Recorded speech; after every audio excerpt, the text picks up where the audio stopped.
अगं बाई 4:30 वाजले, अजून तपास नाही यांचा. अरे जागो, पप्पा 12 वाजता येणार होते, अजून आले नाही. एवढा वेळ तर कधी होत नाही त्यांना. अरे जागो, पप्पांचा फोन बिन आलता का तुझ्या फोनवर? ए मम्मी, मला काय माहित नाही, मी गेम खेळायलोय, मला नको डिस्टर्ब करूस. कधी येतात ते हे काय माहिती. आले वाटत. अहो काय किती वेळ झालं? हा, एवढा वेळ? तुम्ही एवढा वेळ करत पण नाही कधी. आजकाल रोजच तुम्ही उशिरा येताय. हा, अगं आता काय सांगू, आजकाल जरा ओव्हर टाइम करायला. पण ओव्हर टाइम करायची गरज काय? हा, काय गरज काय?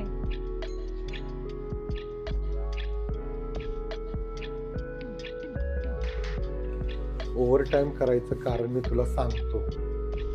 लहानपणी मी अक्षरशः खूप गोष्टींना तरसलो. खूप वस्तू अशा बघितल्यात ना मी, की दुसऱ्या मुलांचे आई वडील त्यांना घेऊन देत होते, पण आमची परिस्थिती तेव्हा चांगली नव्हती. मी फक्त बघायचं काम करायचं लांबनं. माझी पण माप इच्छा असायची की ती वस्तू मला मिळावी, पण ती वस्तू मला मिळत नव्हती. त्यामुळं हा विचार करून मी असं समजतोय की ही जी परिस्थिती माझ्यावर आल्या, ही परिस्थिती माझ्या मुलांवर येऊ नये, म्हणून मी ओव्हर टाइम करतो.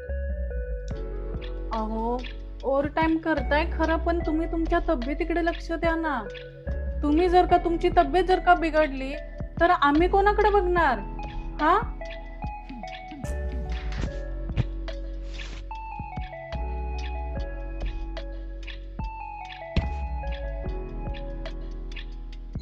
अहो तुम्ही ओव्हर टाइम का करताय?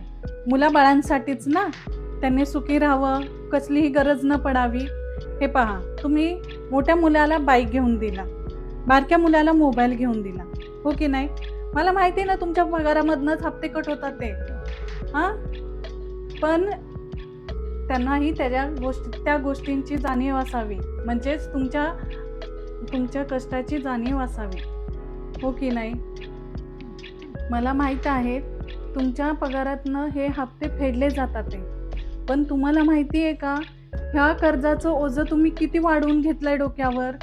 हा, अहो तुम्ही मोठ्या मुलाला गाडी घेऊन दिला, दिवसभर तो गाडी फिरवत असतो. बारक्या मुलाला मोबाईल घेऊन दिला, तो दिवसभर मोबाईल खेळत असतो. हा, त्यांना तुमच्या कष्टाची जाणीव तरी आहे का? त्यांना कष्टाची जाणीव व्हायला पाहिजे. बरोबर आहे, पण मी काय विचार करत होतो की जे लहानपणी मी ज्या गोष्टींना तरसलोय, त्या गोष्टी मुलांना मिळल्या पाहिजे. माझी पोरं तरसायला नाही पाहिजे त्या गोष्टी, म्हणून हे सगळं मी करत होतो. अहो पण तुमचं हे कर्जाचं डोंगर किती आहे तुमच्या डोक्यावर, तुम्ही बघितलात तर का? म्हणून तर ओव्हर टाइम करतोय बायको. म्हणून मुलांना तुम्ही आधी जाणीव करून द्या.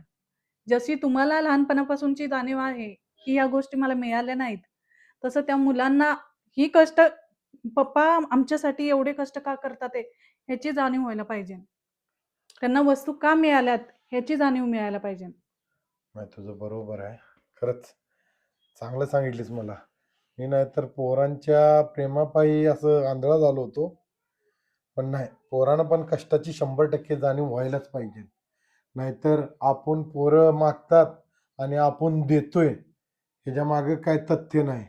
पोरांना खरंच जाणीव व्हायला पाहिजे, आईबापाचे कष्ट दिसले पाहिजे पोरांना, तर त्याचं साध्य होणार, नाहीतर काय अर्थ नाही. पटतंय ना?